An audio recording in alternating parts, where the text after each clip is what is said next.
December 3rd, we had an inordinate amount of rain. It caused a height of water that we had never experienced before. And there were people that had 2 and 3 feet in their homes. And these were homes that had never flooded. Altogether, there were 2,400 families involved that actually applied to FEMA. I grew up here and I'd never seen the devastation before like this, but what shocked me about this whole event was the deer in the headlight look you saw of so many of the families. They had never been trapped in their homes before. Normally you had time to get out. And so this was a traumatic thing for our communities. We're talking about a long-term situation. Long-term in this case is probably anywhere from 6 months and perhaps up to 3 years to help some of these families get back into their homes.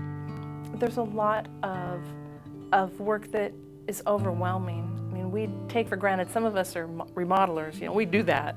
We go into a house and we find things we want to change, but there's a lot of people who never picked up a hammer before who now face a daunting task of ripping out sheetrock and putting it back up again.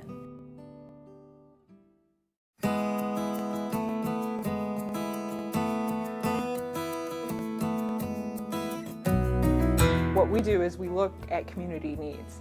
And during times of disaster, that need has really popped out, that after the disaster, after the cameras have gone, that there are all these unmet needs for these families, and how exactly are they being addressed? In the long-term recovery organizations, what happens there is they really do case management. They go in and they assess the situation, and then they come back and say, okay, how can we use volunteers to help meet those needs? So doing that, again, people's time is valuable, so how can they have the most impact? And that model really helps focus on what exactly is needed and what priority order is that. The reason Washington State is involved with the long-term recovery organizations is one very basic fact. All disasters start local and end local. What that means is, as a disaster or as an event starts to build up and it overwhelms the capabilities of the local community, they might go to the county for assistance. The county, if it overwhelms their ability, then comes to the state. If that event becomes such magnitude that it overwhelms the ability of the state, we might ask FEMA to come in and assist us and assist the citizens in that recovery process. But remember, as that process goes on, FEMA completes their actions, they step away. As the state has done everything that it can and bring resources and assistance to the citizens, the state steps away. The county, in turn, does the same thing, and everything that is left goes back to the locals after all those people have rendered the assistance that they can legally render to the citizens. So the LTRO is a group located in the community that provides assistance to their own community. People helping people, citizen helping citizen. I didn't know where to go, so I went online for probably 10 hours, until 3, 4 in the morning, and I emailed as many people as I could find, churches, news people, anybody, And I got a response from the long-term recovery, LTRO, and they have done an unbelievable job here.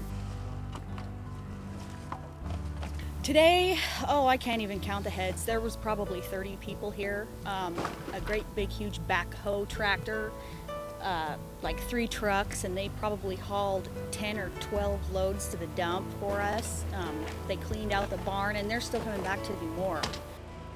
When someone goes through a flood, they immediately register with FEMA, and the top dollar for FEMA is $28,800.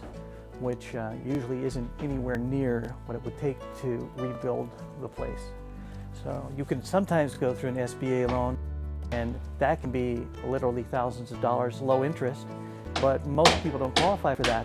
So something like our long-term recovery program, where we're out here for, we've been out here for over a year now, trying to help these flood victims, is one of the only things that they can turn to.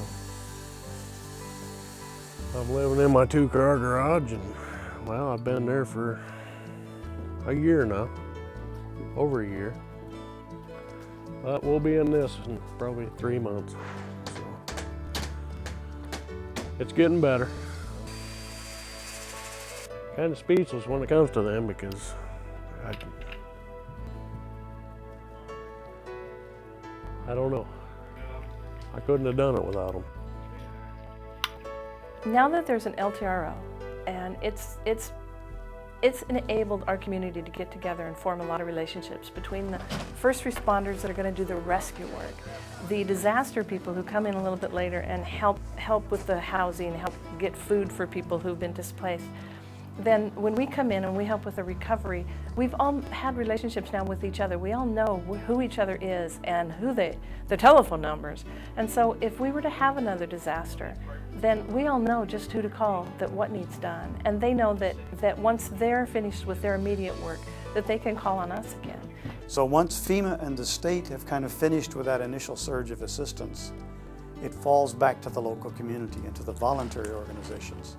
We've had people come in that are finished carpenters that have been able to put those finished touches on a house that the last time they really looked at it, it was destroyed, and they've been able to come in and put the pretty pieces on. We have had, and we still need, people like plumbers and electricians who have the licenses that need to be there to do some of the work that all of these families need. We have right now a really great person that came in who's giving us a month, and she's done construction in the past, and she's willing to go out and lead some of the construction groups on the weekends when we aren't always available.